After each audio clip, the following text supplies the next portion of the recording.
पूरी दुनिया के 16% हिस्से पर कब्जा कर लिया था इस इंसान ने।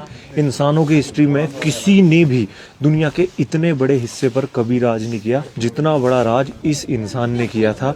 ये जो आप मेरे पीछे मूर्ति देख रहे हो, ये दुनिया का सबसे बड़ा स्टील स्ट्रक्चर है घोड़ा राइड करते हुए पूरे वर्ल्ड में। मैं आ चुका हूँ मंगोलिया में और मंगोलिया की राजधानी उलान बतर में। इस पूरे देश की आबादी अब सिर्फ 35 लाख है, जिसमें से आधे लोग यहाँ की राजधानी में रहते हैं और आधे लोग ये जो टेंट देख रहे हो इसमें रहते हैं। इसे कहते हैं कि नोमैडिक लाइफ, या जिसे हमारी हिंदी भाषा में बंजारा कहते हैं। यहाँ पर सर्दी में जो टेम्परेचर है वो चला जाता है -35 से -40 डिग्री सेल्सियस। मेरे पीछे जो आप स्टील स्टैचू देख रहे हो ये है चेंगिस खान का, और इसने दुनिया के 16% हिस्से मतलब कि चाइना, रशिया, कजाकिस्तान, यहाँ तक कि यूरोप पर कब्जा कर लिया था। दुनिया में 24 मिलियन स्क्वायर किलोमीटर का साम्राज्य था और आज मंगोलिया सिमट के सिर्फ 15 लाख किलोमीटर तक रह गया। इतना बड़ा साम्राज्य इस चेंगिस खान ने बनाया, तो बनाया कैसे, मैं आपको इस वीडियो में बताने वाला हूँ इस स्टील स्ट्रक्चर के बारे में भी। भाई बोला जाता है कि चेंगिस खान के पास उस वक्त दुनिया के सबसे बड़ा जासूसी नेटवर्क था जो पूरी दुनिया में फैला हुआ था। पहला पॉइंट ये, ऐसी घुड़सवारों की सेना थी जो इंसानों ने कभी देखी नहीं, और ऐसी स्ट्रेटेजी ये फॉलो करता था कि लोग सोचते भी नहीं थे और ये उन पर हमला कर देता था। 1207 में इसने नींव रखी मंगोलियन एम्पायर की, और 1227 तक ये यूरोप तक फैल गए थे, मतलब कि 24 मिलियन स्क्वायर किलोमीटर तक। बहुत से लोग नाम सोच के चेंगिस खान का सोचते हैं कि ये कोई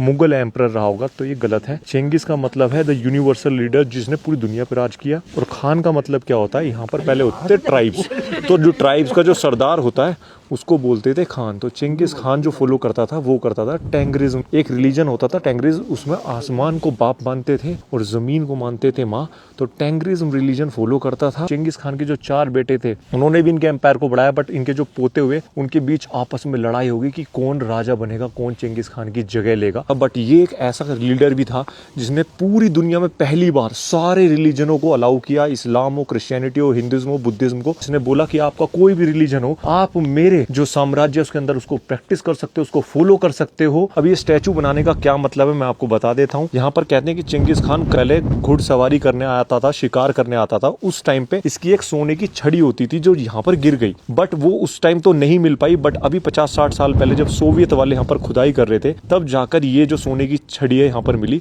तो मंगोलिया ने डिसाइड किया कि $5 मिलियन लगा के, मतलब कि तकरीबन 40 से 50 करोड़ रुपए लगाकर हम चेंगिस खान की एक ऐसी मूर्ति बनाएंगे, क्योंकि इसको बोला जाता है the father of Mongolian empire. Genghis Khan से पहले मंगोलिया में कोई भी एक भाषा नहीं थी, कोई भी मंगोलिया नहीं बोलते थे, इसको अलग कुछ बोलते थे।